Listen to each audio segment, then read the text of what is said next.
Have you ever hit play on a movie and just stopped for a second to think, how? How do gigabytes of data travel from some server halfway across the world to my screen, like right now? It really does feel like magic, but it's actually one of the most incredible technological journeys happening all around us all the time. So let's pull back the curtain and actually follow that signal's journey. You know, beneath that super smooth experience of streaming your favorite song or video chatting with someone, there's this hidden world, a whole network of complex, high-speed pathways. It's this beautifully orchestrated dance between physics and math, all designed to do one thing: move information from point A to point B as fast and as perfectly as possible.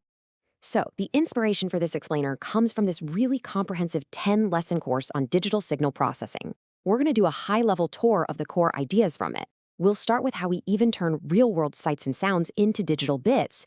Then, we'll get into the art of making those massive files tiny, how they get sent across the globe, and, this is crucial, the safety nets that make sure they arrive perfectly intact. And that really brings us to the central puzzle we're trying to solve today. Get this. A single minute of raw, uncompressed HD video is enormous. We're talking gigabytes. If you tried to stream that directly, it would be impossible. So, how do we solve this crazy paradox of these massive files and getting them to you almost instantly? Here's the roadmap for our journey. We'll start with the digital transformation, then get into the art of shrinking. After that, we'll talk about packing and sending the signals, making sure that signal is perfect, and then see how it all comes together when you stream today. And of course, we'll end with a little peek into the future. All right, first stop on our journey. This is the most fundamental step. Taking something from the real world, you know, the sound of a voice, the light hitting a camera lens, and translating it into ones and zeros, the only language a computer actually understands. And this whole thing happens in 5 main stages. First is signal acquisition, which is basically just capturing the real-world signal by sampling it thousands of times a second. Then comes digital processing, where we can clean up those samples. Step 3, and this is the big one, is encoding, which is where we compress all that data. Then it's ready for transmission or storage. And finally, on your end, your device does the decoding and playback so you can actually see or hear it. This right here, this little cycle, is the absolute heart of all digital media. You have an input signal, it gets encoded into compressed data, and then it's decoded to produce the output. That encode/decode cycle is what makes everything from a phone call to a 4K movie possible. So we keep mentioning compression, but how do we actually shrink those gigantic files into something manageable?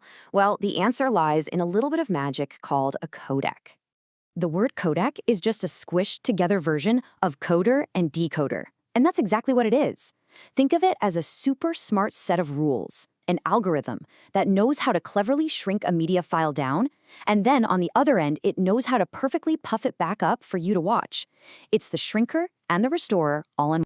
Now, there are 2 main flavors of these. You have lossy codecs. Think of these like a brilliant chef who knows they can leave out a few minor ingredients and you'd never notice the difference in the final dish. They throw away data our eyes and ears won't miss anyway, and that gives you these huge file size reductions. This is what makes streaming possible. On the other hand, you have lossless codecs. These are like meticulous archivists. They keep every single detail, perfect for professional work where you need the original file back exactly as it was. And the progress in this field has been just staggering. MPEG-2 gave us DVDs. Then H.264 came along and was a total game changer. It was smart.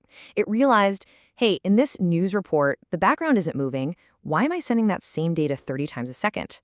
It only sent the parts of the image that changed. That simple idea literally cut the data needed in half and made HD streaming a reality.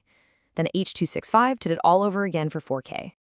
Okay, so we've managed to shrink our file way down. Awesome. But now, how do we actually pack it up and ship it across the world? This is where the delivery system comes in. I mean, that's the next logical question, right? We've solved the size problem, but now it's a logistics problem. You can't just throw a bunch of ones and zeros out into the world and hope for the best. So the first step is you pack everything into a container. You can literally think of a file like an MP4 as a digital suitcase.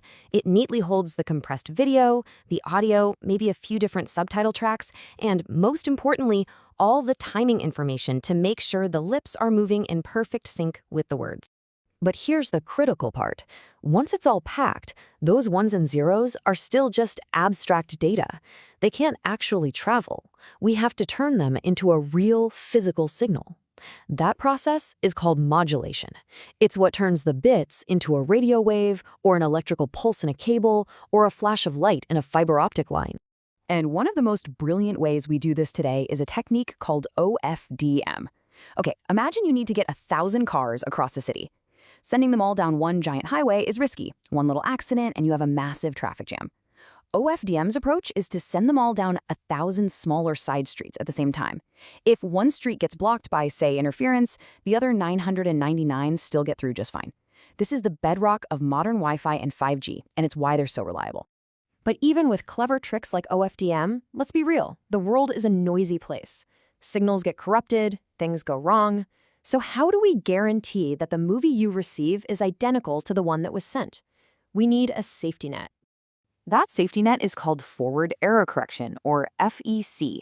The idea is just genius. Before sending the data, the system adds a tiny bit of extra redundant information. It's kind of like shipping a jigsaw puzzle with the answer key packed right inside the box. When the data arrives on your end, your device can use that answer key to spot any errors that happen along the way and fix them instantly without ever having to ask for the data to be sent again.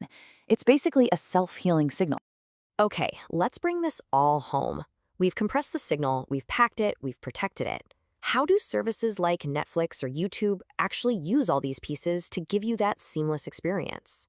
The real magic here is something called adaptive bitrate streaming. See, the movie you're watching isn't just one big file. The server has it in multiple versions, from a fuzzy low-quality version all the way up to pristine 4K. Your player is constantly checking your internet speed, and second by second, it asks for the best possible quality chunk of video it knows it can download in time. That's why your video might get a little blocky for a second when your Wi-Fi is weak, but the movie almost never stops playing. And this table really lays out the two different philosophies here. Blu-ray is all about reference quality. It uses a super high, stable bitrate to give you the absolute best picture, and totally lossless audio. It's the gold standard. Streaming, on the other hand, is all about flexibility.